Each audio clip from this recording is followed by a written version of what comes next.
የፌዴራል መንግስት በትግራይ ክልል የሚስተዋለው ውጥረት ወደ ጦርነት ከማምራቱ በፊት እንዲያስቆም ተጠየቀ።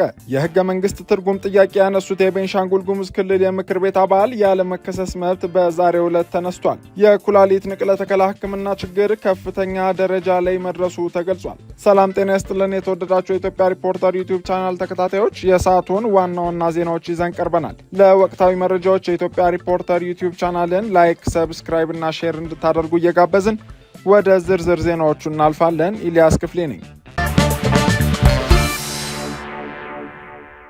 የኩላሊት ንቅለ ተከላ ህክምና ችግር ከፍተኛ ደረጃ ላይ መድረሱ ተገለጸ።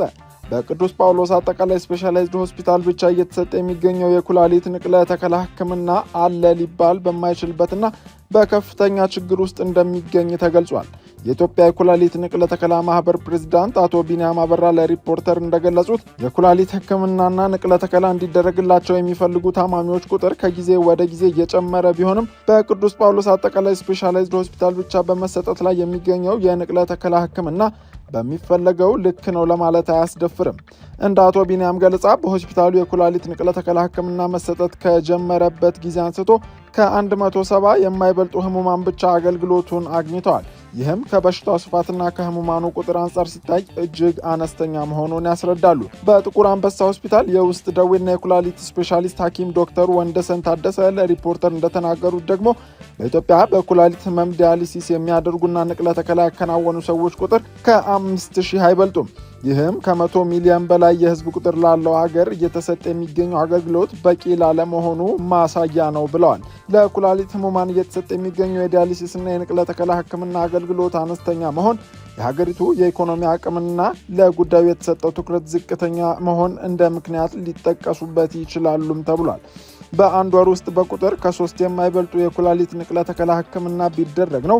ይህም አገልግሎቱ በሚፈለገው መጠን እየተሰጠ ነው ለማለት አያስደፍርም የሚሉት የኢትዮጵያ ኪድኒ ኬር ስራ አስፈጻሚ ዶክተር እሴተ ጌታቸው ናቸው። እንደ ዶክተር እሴተ ገለጻ ኢትዮጵያ ውስጥ የኩላሊት ንቅለ ተከላ ህክምና እየተሰጠ የሚገኘው በቅዱስ ጳውሎስ አጠቃላይ ስፔሻላይዝድ ሆስፒታል ብቻ ነው። ህክምናው በአንድ ተቋም ብቻ መሰጠቱ የህክምና ባለሙያ እጥረት፣ የመድኃኒት አቅርቦትና የግብአት ችግር ህክምናው በተፈለገው ደረጃ ላይ እንዳይገኝ ምክንያት ሆነዋልም ብለዋል። በቅዱስ ጳውሎስ ሆስፒታል የውስጥ ደዌ ሐኪም የኩላሊት ሰብ ስፔሻሊስትና የኩላሊት ንቅለ ተከላ ማዕከል ዳይሬክተር ዶክተር ጸጋዬ ብርሃኑ ለሪፖርተር እንደገለጹት የኩላሊት ንቅለ ተከላ ህክምና በሆስፒታሉ መሰጠት ከጀመረ ከመስከረም 2009 ዓ.ም ጀምሮ እስካሁን ባለው ጊዜ ለ172 ህሙማን የተሳካ የኩላሊት ንቅለ ተከላ ህክምና ተደርጓል። የኩላሊት ንቅለ ተከላ ለማድረግ የሚያስፈልጉ መስፈርቶችን አሟልተው የንቅለ ተከላ ህክምና ለማድረግ የሚጠባበቁ ከ40 በላይ ህሙማን አሉ የሚሉት ዶክተር ጸጋዬ ሆስፒታሉ ያለበትን የመድኃኒት አቅርቦትና የግብአት ችግር በመቅረፍ ህሙማኑ የህክምና አገልግሎት እንዲያገኙ ጥረት እያደረገ ነው ሲሉ አክለዋል።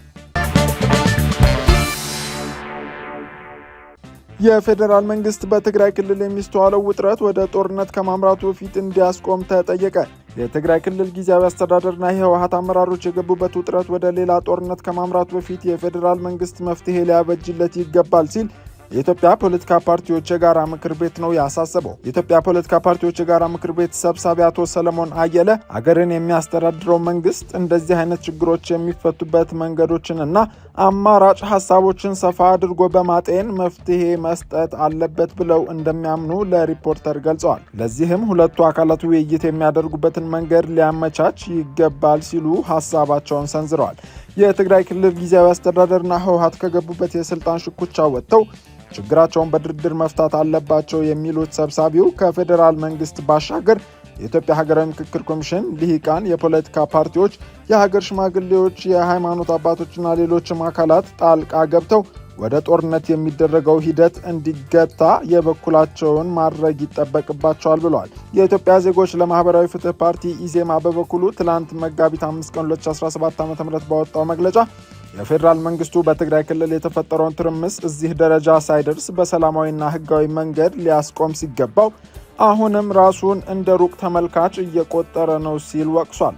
ከሁለት ዓመታት ጦርነት በኋላ በፕሪቶሪያ ስምምነት አንጻራዊ ሰላም እያገኘ የነበረው የትግራይ ክልል ሁኔታ የተበላሸው የፌዴራል መንግስቱ በፕሪቶሪያ ስምምነት መሰረት ታጣቂ ኃይሎችን ትጥቅ የማስፈታት ኃላፊነቱን በአግባቡ ባለመወጣቱ እንዲሁም አካታች የሆነ ጊዜያዊ የሽግግር መንግስት ባለመመስረቱ የተነሳ ህወሓት የእርስ በርስ ፍትጊያ ውስጥ መግባቱ ውጥረት አንግሷልም ሲል ኢዜማ ገልጿል። የፕሪቶሪያው ስምምነት በአግባቡ እንዲተገበር ያቀረብነውን ማሳሰቢያ ችላ ያለው የፌዴራል መንግስቱ በትግራይ አሁን ላለው ቀውስ ድርሻውን መውሰድ አለበት ሲልም ተቃዋሚ ፓርቲው አሳስቧል። የፌዴራል መንግስቱ ጉዳይ እዚህ ደረጃ ከመድረሱ በፊት በክልሉ የተፈጠረውን ትርምስ በሰላማዊና ህጋዊ መንገድ ሊያስቆም ሲገባ ይህንን አለማድረጉ ሳያንስ አሁንም ራሱን እንደ ሩቅ ተመልካች በመቁጠር በጉዳዩ ላይ ተጨባጭ መፍትሄ እንዲመጣ አለመስራቱ ብሎም የፕሪቶሪያው ስምምነትን በአግባቡ እንዲፈጸም ባለማድረጉ ንጹሐን ዜጎች በህይወታቸውና በአካላቸው ዋጋ እየከፈሉ መምጣቱ ተገቢነት የሌለው መሆኑን አውቆ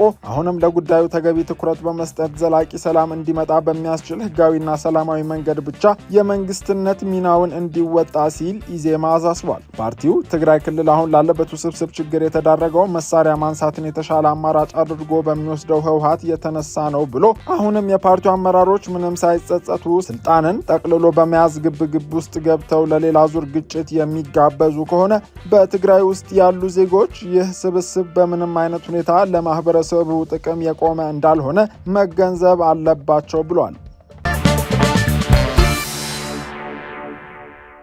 የህገ መንግስት ትርጉም ጥያቄ ያነሱት የቤንሻንጉል ጉሙዝ ክልል ምክር ቤት አባል ያለመከሰስ መብት በዛሬው ዕለት ተነሳ። የቤንሻንጉል ጉሙዝ ክልል ምክር ቤት አባል የሆኑት አቶ ዮሐንስ ተሰማ ግጭትን የሚቀሰቅሱ የክልሉንና የምክር ቤቱን ክብር የሚነኩ መረጃዎችን በማህበራዊ ሚዲያ በማሰራጨታቸው ተብሎ ያለመከሰስ መብታቸው መነሳቱ ተገልጿል። የቤንሻንጉል ክልል በዛሬው ዕለት ባካሄደው አስቸኳይ ስብሰባ ላይ አቶ ዮሐንስ ህዝብን ከህዝብ ለግጭት የሚያነሳሳ ሐሰተኛ መረጃዎችን ማሰራጨታቸውና መንግስትን በኃይል ለመጣል ከሚጥሩ አካላት ጋር ግንኙነት እንዳላቸው አመላካች መረጃዎች ተገኝተዋል ተብሏል። የክልሉ ምክር ቤት ባካሄደው በዚሁ አስቸኳይ ስብሰባ ያለመከሰስ መብታቸውን ሲያነሳ ለምክር ቤቱ ማብራሪያ የሰጡት የክልሉ ፍትህ ቢሮ ኃላፊ መሐመድ ሐሚድ ግለሰቡ 6ኛ ዙር 5ኛ ዓመት አንደኛ የሥራ ዘመን ሁለተኛ መደበኛ ጉባኤ ውሳኔዎችን ካሳለፈ በኋላ በዚህ ድርጊት መሳተፋቸውን ጠቅሰዋል።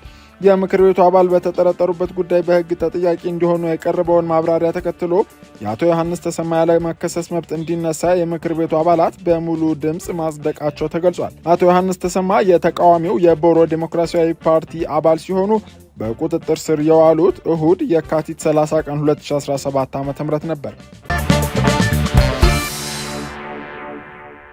በመጨረሻም የውጭ አሜሪካ የደቡብ አፍሪካ አምባሳደርን ዋሽንግተንን ለቀው እንዲወጡ አዛለች። የሀገሪቱ ውጭ ጉዳይ ሚኒስትር ማርኮ ሩቢዮ በኤክስ አካውንታቸው ላይ ባሰፈሩት ጽሑፍ እንዳሉት በዋሽንግተን የደቡብ አፍሪካ አምባሳደር እዚህ አይፈለጉም ተብሏል። በአሜሪካ የዋሽንግተን አምባሳደር ኢብራሂም ራሱል ደቡብ አፍሪካ ካሏት አንጋፋ ዲፕሎማቶች መካከል አንዱ ሲሆኑ ከ2010 እስከ 2015 ድረስ በዋሽንግተን የደቡብ አፍሪካ አምባሳደር ሆነው አገልግለዋል። በድጋሚ ከ2025 ጀምሮ ሀገራቸውን በአምባሳደርነት እንዲያገለግሉ ተሹመው የነበሩት አምባሳደር ራሱል ከፕሬዝዳንት ትራምፕ አስተዳደር ጋር ግጭት ውስጥ ገብተዋል።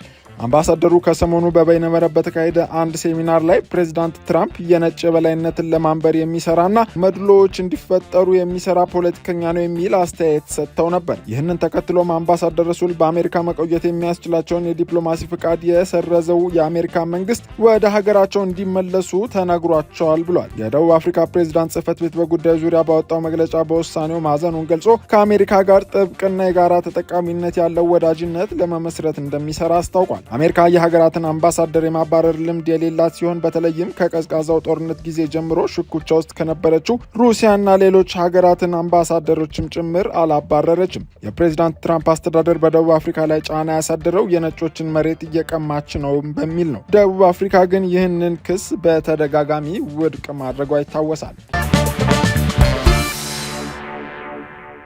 ውድ የኢትዮጵያ ሪፖርተር ዩቲዩብ ቻናል ተከታታዮች ለሰዓቱ የያዝናቸው ዜናዎች እነዚህ ነበሩ። ለቆይታችሁ እያመሰገንን ለወቅታዊና ፈጣን መረጃዎች የኢትዮጵያ ሪፖርተር ዩቲዩብ ቻናል ቤተሰብ እንድትሆኑ እንጋብዛለን። መልካም ጊዜ